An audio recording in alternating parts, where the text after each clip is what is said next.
All right, integrated 2, welcome to week 4 of our time away from each other. I just want to start off by saying, just because we finished our quadratic formula and a lot of the work has not been in yet, I'm going to be the first one to admit that it is really hard to stay on top of things. I really need the motivation of coming every day. You might need the motivation of coming today. Watching videos and trying to learn math, for those of you who struggle, is not the greatest thing. And I think when we're in the classroom together, that moves time a whole lot quicker. And I also know that you guys are aware that your grade isn't going to change. It can go up. Now that's the big part. I would really like to boost your grade up for those of you in that lower end. And I would like to do that by you guys doing the work. Now maybe those of you for A's and B's, you're going to think, well, that's the same thing. He can't lower my grade. That's what I've been told, that's what everyone's been told, or whatever. But as I've mentioned in other videos and times in class, this is not about your grade. This is about the stuff that you need. And the stuff that I'm teaching you is what you need next year in IM3. You can't get away without knowing it right now. So we can talk about the fact that there's no grade or grade and you're like, hey, I don't have to do it, except we want you to, you should, and the grade is not what it's about. So I hope that those of you who did not do the quadratic formula assignments last week will go back, get that submitted to me, turn it in, show your work, and then move forward with this week. So, like I said, I understand how tough it is to stay motivated. I have the same kind of issues about how I'm going to do something or whatever. There's nothing to do, I'm lazy, whatever it is. But we've got to stay in this together, okay? And I'll be sending an email home to let you guys know about the week, as long as with this video right here. I'll be sending emails to your parents. I'll be contacting your parents for those of you who have not been doing work. And you know I don't want to do that, okay? I need to do it. I need to let you guys know if you're not living up to expectations. I need to let your parents know if you're not living up to expectations. And like I said, if you are having a problem, you need to communicate with me. So I hope you watch this first part of the video right now. Now, what we're going to do today is we're going to simplify radicals. And I know we did that earlier in the year, but we're also going to do a little introduction to imaginary numbers. This is something you'll work more with in Integrated 3. And it's just a good time to introduce it to you. There really isn't any pressure, okay? We're not worried about our grade, but it's stuff that I really want you to take forward. And when it's brought to you next year, you kind of say, oh yeah, I kind of remember doing this. Now, the first part of the section here, I don't know if you necessarily need to take this down. You may just want to listen to me talk about it right here. So, once again, sorry about that. Once again, I think you just want to hear this right here, but this is where you probably want to start working with me a little bit. And remember, you can pause the video if you fall behind and get caught up or whatever it is. Okay. Up until today, okay, every number that you ever worked with in here, okay, basically, almost all the things we've ever done, we call it real numbers, okay? We don't even use the word real that often. It wasn't until last week when you said, you heard me start saying real solutions. Why are you using the word real all of a sudden? Solve, solve, solve. Well, as we go farther in math, we start caring more about solutions that are real and solutions that we are going to maybe say have an imaginary component to it, okay? So these are our real numbers that you're familiar with. It all started back in first grade maybe with your natural numbers. So we call them the counting numbers, 1, 2, 3, and 4. And we use the letter N.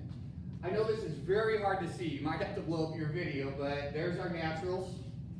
Our whole numbers, whereas we just included 0. Notice the letter for integers is Z. And I like to say integers are positive and negative whole numbers. May not be right, but there are no decimals and fractions in here. So it's all your positive and negative whole numbers, counting numbers, or whatever. And then the rationals are where all your fractions and decimals take place. Everything between the two whole numbers on the number line, or excuse me, the two integers on the number line. They're numbers that can be written as a fraction, and they're decimals that terminate, that come to an end, or repeat over and over again. So this is your family of rational numbers right here. Now, the irrationals are right here, but we don't usually use the word irrational. It's not like we use them, but the most common one you've been using since junior high is pi. And notice what we always talk about pi. We say it's 3.14, but you've also heard that the number never ends. It never comes to an end. That's why it's called irrational. Okay? Decimals that do not end, do not terminate, or they do not repeat. And radical 2 and radical 5, there's other numbers in there that we do. Okay? So everything leading up today has you just call them numbers. Okay? But today we're going to finally distinguish between real numbers, which you're going to continue to work with all the time, and imaginary numbers. And this is where you maybe want to go ahead and start working with me right here. I think this will be a fairly easy lesson for you to do. I think we can do it in one session, okay? I don't think the notes will actually be that long. We'll see, you know, I like to talk. But this is what we're looking at. So let's talk about our imaginary numbers today, okay? And if I could just put it in our terms, we're going to say that it's the square root of a negative number, okay? The square root of a negative number. And the imaginary number is defined as the square root of -1 is equal to I. I is a variable. And remember what a variable is. A variable represents a number. So whenever we use the small I in math, it represents, from here on out, the square root of -1. Okay? And so let's see what we used to do, and let's see what I'm going to ask you to do today. So here we go.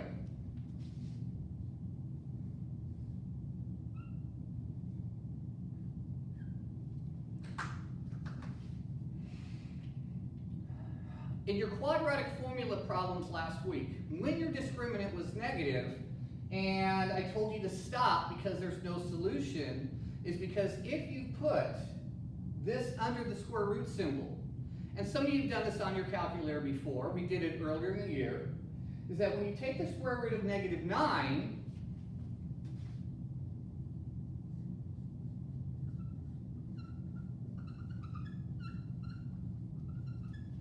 you get an error message on your calculator, okay? And we would say that it is no solution. But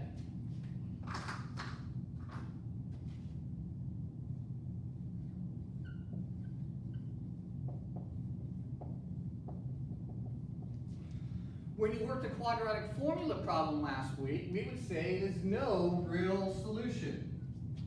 All right? No real solution. Stop. You cannot get an answer with the knowledge that you currently have. Okay? You cannot get an answer with the knowledge that you currently have. No real solution. Well, that's going to change today. Okay? What we're going to do today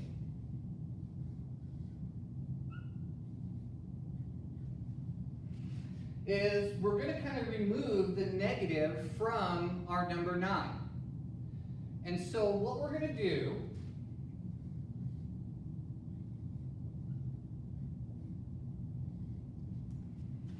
is we're going to break -9 into two parts. We're going to say 9 times -1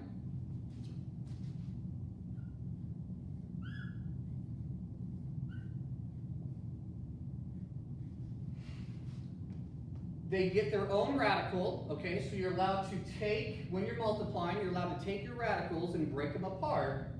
And now look what we have here. We have the square root of 9, which you always have known as 3.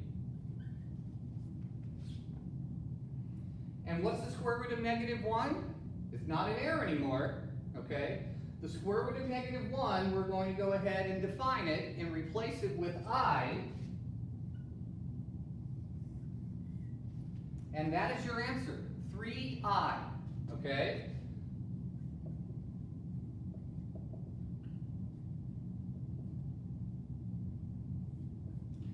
we say, it's an imaginary number. An imaginary number is right what it is. If you try and find an imaginary number on your XY graph, okay, if you try and find it, it's not there, okay? And there'll be a time when you go on in math when you do it. Now, where do we use imaginary numbers in real life? It is used way up, sorry about that. It's used way up in higher division. Electrical engineering, there's a few things out there where it is useful to have this concept, okay? So you get to explore it in math right now. I just wouldn't put too much pressure on it, but it is in some real upper division math, okay? Way beyond even stuff that I've even done, okay? So there it is. You're simply going to break up every problem that's negative, write it as a positive, go to -1, break it into parts, and go from there, okay? All right, so let's go ahead and probably do a series of 3 or 4 examples together so I can kind of remind you how we kind of looked at a problem like this. So here we go, example 1. I'm going to list my perfect squares, okay? These are the numbers we can take the square root of. And example 1, similar to here, we're going to simplify the square root of -81. I think I'll do it here.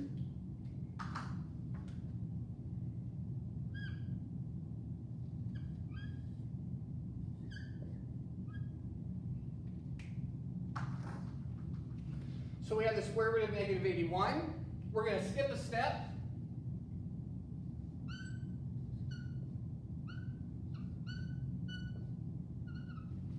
Break it up into its 2 parts. It's still multiplication, so we can either have the sign or we can put it back in. The square of 81, that's one of our perfect squares, is 9. The square root of -1 is I.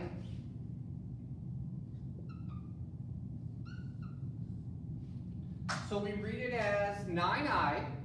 And just remember, when you do a problem, it is 9 times I.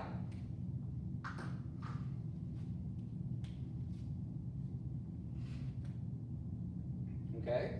So if it is a perfect square, you simply break it up, you take the square root of 81, and we get our 9i. Right? Okay. So let's look at example 2 here. We're going to simplify the square root of -48. All right? Square root of -48.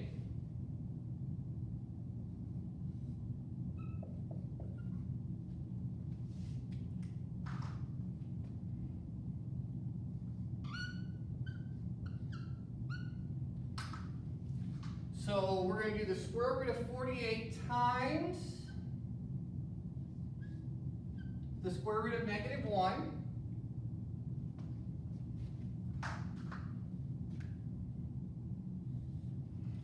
And we're going to focus on the square root of 48. Okay, that's all we got to work with. So,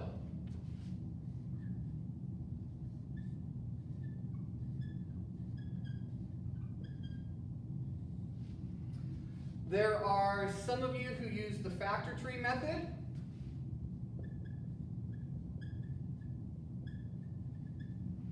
So we're going to pretend that you know how to make a factor tree, or we know that you know how to make a factor tree, so I'm not going to make that. So you break it up into its prime factors.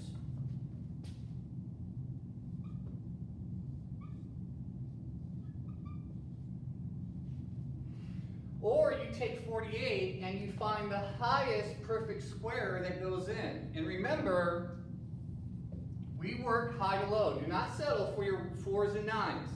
So we work high to low, so we worked ourselves down, and we got 16 times 3.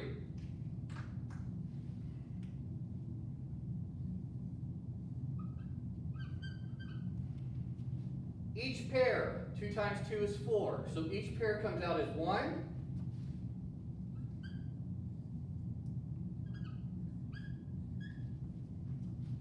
Okay, so we have the 2. We have another pair of 2s, and this guy's by himself. And so we get 4 radical 3.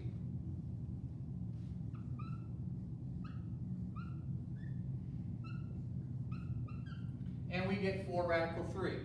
So remember, I think this is the easiest method to use, especially as you guys go farther in math.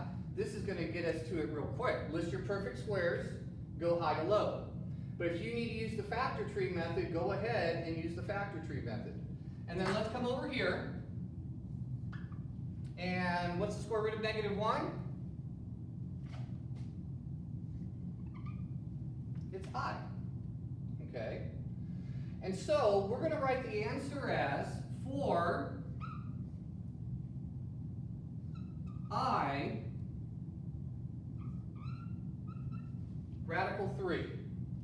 Okay? So we don't like to keep the I on the back. And the reason why we don't like it in the back is if you put it here, sometimes people think that the square root symbol, that it covers it also. Okay? So instead of putting the I here where we get confused, we just put it in the middle. We do our number, our imaginary, and our radical to do the problem right there. Okay? So if you remember simplifying, and you guys all did a great job of this back in first semester, so you review simplifying, so the only difference today is you are just turning it in to imaginary number. Sound good? Okay, I want to do 2 more examples with you.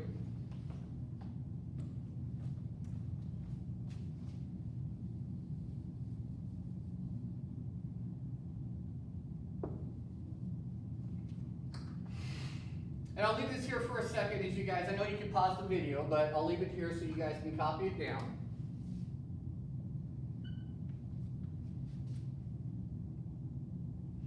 And I'm going to ask you to simplify the square root of -19. Okay? We're going to simplify the square root of -19.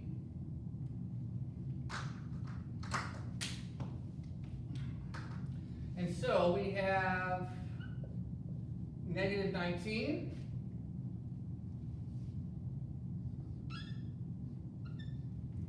So we take the square root of 19 times the square root of -1.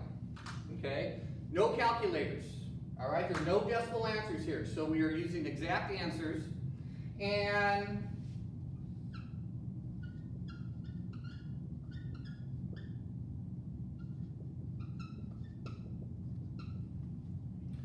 the square root of 19 does not simplify. Okay? There's no perfect square in it. It doesn't have prime factors except for 1 and 19. So this doesn't simplify. Of course, the square root of -1 is I. So we would write this answer as I radical 19.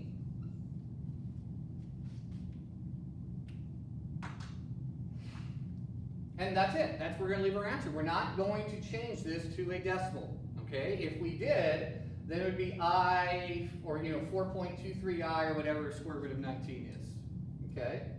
So we're done here. Notice how we just move it out front so we're not confused by it back here. And just remember, there's always multiplication. Just like all the other problems we did, you have a radical and number put together, it's multiply. Imaginary put together, it's all multiplication. All right. So we're going to do one more example with you guys.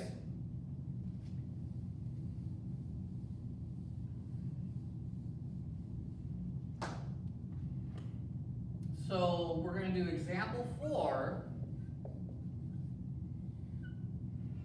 And I'm going to change this to a solving problem. Your assignment won't have the solving today, but I want to show you the solving aspect of this. So watch what happens here. We're going to go x squared equals -100. Okay, so x squared equals -100. And so remember what this says. What number times itself is equal to -100? Well, wait a minute. It's got to be the same number, and positive times positive is positive. Negative times negative is positive. Something doesn't work right here. But let's keep going.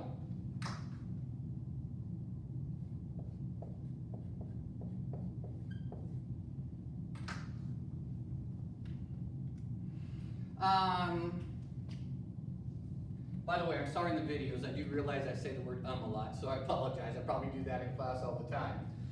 There are two solutions. We talked about this last week, okay? And the opposite of squaring something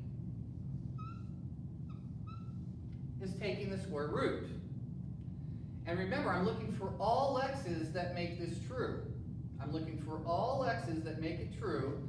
So square and square root kind of cancel each other out.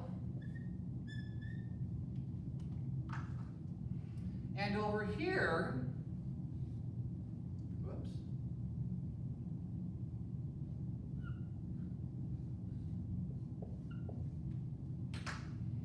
Remember, when we take the square root, there are two numbers, okay? Positive and negative. So it's the square root plus or minus negative 100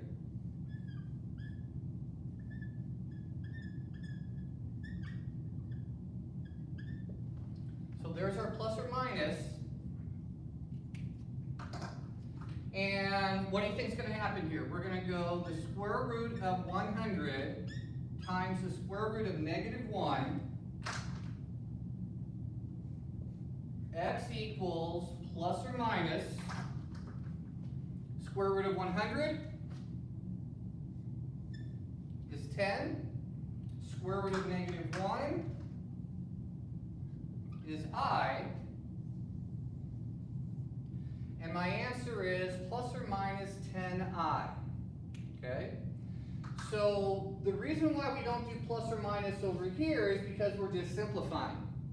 But when we get into an equation and I want all the answers in solving, notice your answers are plus or minus. Notice how the quadratic formula is x equals negative b plus or minus square root. Okay, because we're solving x equals. And so it's the same exact problem as you see here, except your answer would have a plus or minus in it. Okay? So remember, when you simplify radicals, you have your factor tree or the perfect square method. You simply just break this out, have your I, and then it's done the exact same way that we practice it first semester. Okay? I have 10 problems for you to do. I'm going to show those to you in a second. Remember, you close your eyes and get dizzy. Also, and I forgot about this, I should have put it in the beginning, your answers to the quadratic formula. I gave you a part 5 video that has the answers from last week, and I gave you a recommendation for an app that you can punch in the coefficients and you'll get the answers, and it gives you the answer to discriminant. So please watch part 5 of the quadratic formula. Also, some of you are sending me work without any work shown. And some of you are sending me work with radical answers, which means you are just taking it off of the internet. And you're not giving me the decimal answers I looked for. Do not turn in work that is not your own. Okay, that's not the purpose of what we're doing right here. All right, so here is your assignment that goes with simplified radicals. So let me kind of turn this around.